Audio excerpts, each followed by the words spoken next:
Mga kapatid, magandang gabi, my partner for tonight. Good evening sa inyo, Cherry. Sa ating po mga televiewers, ako po muna si Paolo de Bediones ngayon. No? Medyo lamang lang yung sa akin sa height, pero sa height lang. Sa height lang, oo. Pwede natin siyang tirahin dahil wala sa Sige, wala kasi siya. Pero ako naman ang may baon tonight, mga kapatid. Alam mo, sa panahon ngayon na maraming mga tambay at mga chemist. Okay, tatanungin kita, ano ba yung chemist? Chemist, yung hindi yung scientist pero yung chemisis lang daw umaasa. Chemist, di ba? Anyway, kung marami pong buhay ang mga walang hanap buhay ngayon, aba, akalain mo ba na si Whitney Houston ay naghahanap buhay pa rin kahit na pumanaw na? Eto, tumabo po kasi ang benta ng mga album ni Whitney ilang araw lang nang mapabalitang namatay na ang pop diva. Kaya ang tansya, aabutin ng $10 million ang kikitain ni Whitney this year lang sa kanyang mga album. Ganyan talaga. Minsan nga kapag namatay daw, mas marami pang pumapasok na nakita ang isang artist. Kagaya kay Michael Jackson, hindi ba? Pero hindi lang po si Whitney ang $1 million earning dead celebrity.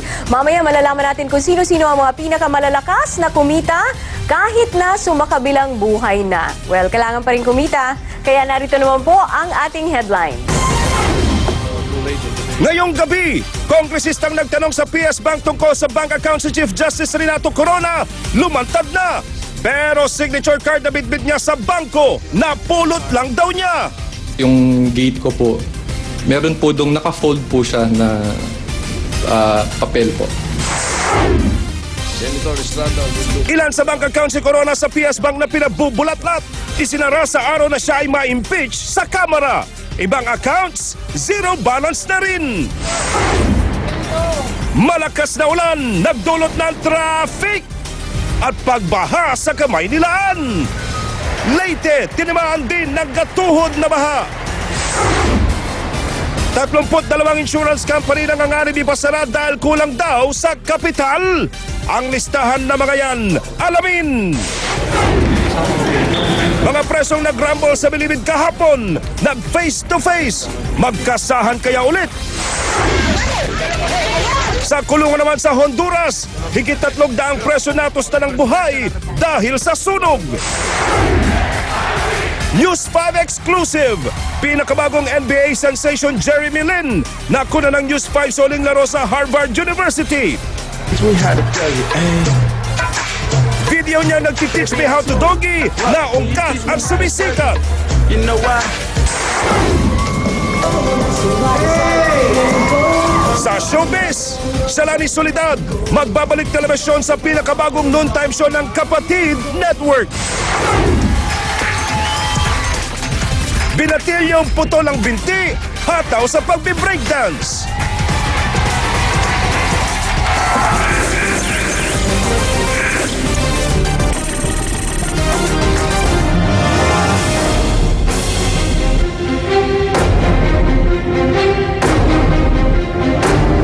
Sabi ng kontrobersyal na Quezon City Congressman ngayon na si Bolet Banal, hindi raw nila kakilala o hindi niya kakilala ang nag-iwan ng signature card ni Chief Justice Corona. Doon lang siningit lang daw doon sa kanilang gate. Pero alam mo, Cherry, nang silipin ng News 5 ang subdivision kung saan siya nakatira, nakita namin hindi ito pwedeng mapasok ng basta-basta lang. Narito po ang report. Congressman Banal has made a decision to show up at the Senate. Matapos ang kausapin ng mga kasamahan niya sa prosekusyon, lumantad na si Congressman George Bolet Banal. Sa Lunes pa iniimbitahan si Banal sa impeachment court, pero gusto na ng prosekusyon na ipaliwanag ng kanilang disbursement officer kung totoo ang sinabi ni PS Bank Branch Manager Annabel Chongsun na nagpunta nga si Banal sa bangko para mag-usisa dala ang umanay signature card ni CJ Corona. Totoo po yun. Ako po yung nagpunta ron nung Lunes po, January 31 yata. At ako po Pero ang mas nakakaintriga para sa mga nakinig kay Banal ay hindi ang pag-amin niya, kundi kung paanong napunta sa kanya ang mga dokumento. At pagparado ko po, pagpasok ko po sa mid-driveway po namin, meron po kasing mga slots yung gate ko po. Meron po dong naka-fold po siya na papel po. Sinubukan ng News 5 na pasukin ang village ni Banal. Dito nakita namin na hindi ganoong kadaling makapasok ang sinumang gustong mag-iwan ng sobre doon. Dalawa na sila ni Representative Reynaldo Umali na naabutan ng tip tungkol sa mga umano'y bank accounts ni CJ Corona. January 31 nakatanggap ng tip si Banal. Nakakuha naman ng tip si Umali kay Little Lady noong February 2. Natanong din si Banal ba't hindi niya agad sinabi sa mga kasamahan niya sa prosekusyon ang nakuha niyang tip. Ayoko naman magbigay ng isang bagay na hindi ko po kumpirmado. So, gusto kong tumulong, parang hindi naman ako abogado, pero sa distrito ko po kasi yung dalawang bangko na yun, yung bangko na yun, yung PS Bank po.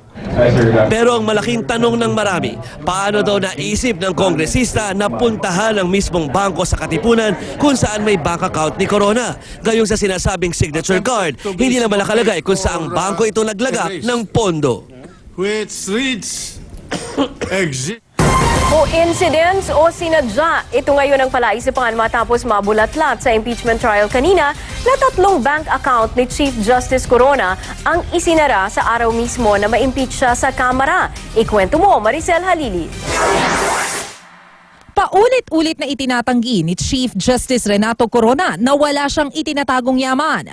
Pero sa pagbusisi sa 7 bank accounts niya sa Philippine Savings Bank kanina, lumalabas na 3 dito ang isinara niya noong December 12, 2011, ang mismong araw na na-impeach si Corona sa Kamara.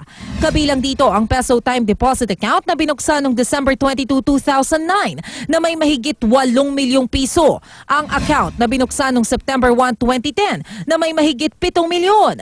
At ang time deposit account na binuksan noong June 29, 2011 na may lamang 17 milyong piso. Sabi tuloy ni Senator Jinggoy Estrada, ayoko mag-isip ng mali siya pero nagsususpecha talaga ako.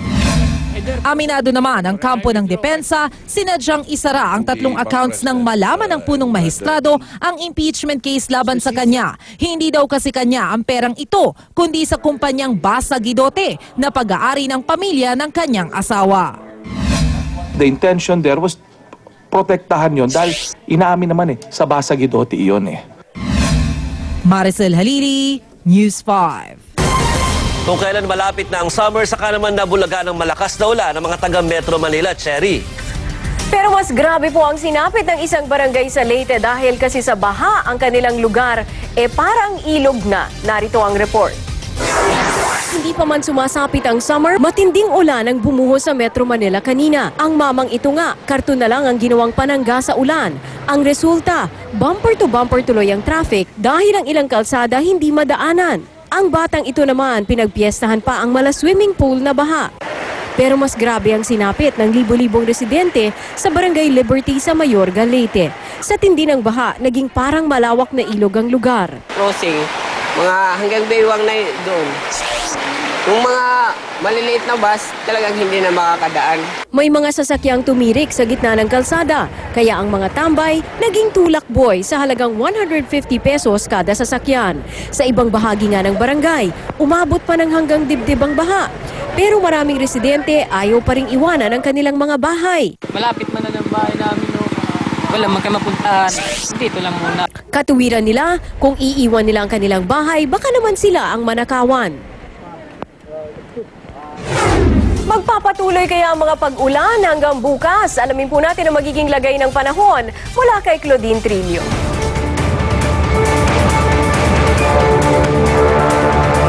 Salamat, Cherry. Narito na ang Action Weather. Dalhin pa rin ang inyong mga payong at jacket bukas dahil mararanasan pa rin natin ang buhos ng ulan. Huli kasing namataan ng low pressure area sa silangan ng Dipolog City. Tumama na ito sa lupa at hindi man maging bagyo, posible pa rin itong magdulot ng baha at landslide. Bukas, mas malakas na ulan pa ang mararanasan sa Palawan, pati na rin sa Negros, sa Cebu, sa Zamboanga at sa Silangang Mindanao. Pagdating naman ng hapon, lalakas naman ang pag-ulan sa Western Mindanao at sa Palawan. Magdudulot rin yan ng kaunting pag-ulan sa Luzon. Ang good news, inaasahang lalabas na ng bansa ang LPA bukas ng gabi.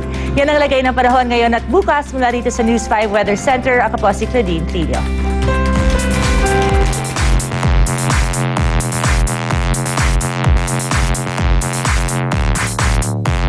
Sa ating pong journalismo question ngayong araw, tingnan natin ng mga citizen journalist. Sa tingin nyo ba, coincidence nga lang ba ang halos sabay-sabay na pagsasara ng 3 malaking bank accounts si Chief Justice Corona? Ito sinabi Cherry ni Rex Jonard Aguilar. Sinadya yan, halata naman yun. At hirit ni Reneth Matibag, paano daw yun naging coincidence kung sinara niya ang kanyang bank accounts nung araw na inimpeach siya?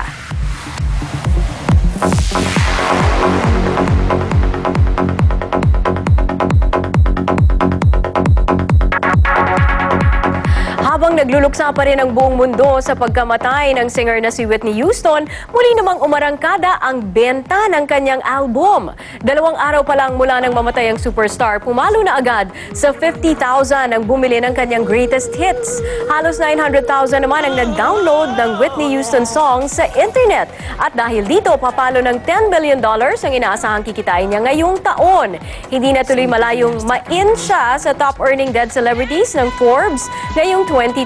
Sa ngayon, nangunguna po dyan si Michael Jackson, Elvis Presley at Marilyn Monroe. Inaasahan ding babalik si Whitney sa top 10 chart this week. Record holder sa pinakamaraming sunod-sunod na #1 hit si Whitney noong mid-80s. Susunod, 32 insurance company kulang ang pondo nanganganib na ipasara ng Insurance Commission. Isa ba riyan ang insurance company mo? Manila Cathedral isasara ng 1 taon dahil sa mga crack. Mga nakabook na ikakasal doon, paano na kaya? At Chalani Soledad may bago ng game show sa TV5. Abangan po yan sa pagbabalik ng aksyon. Journalismo.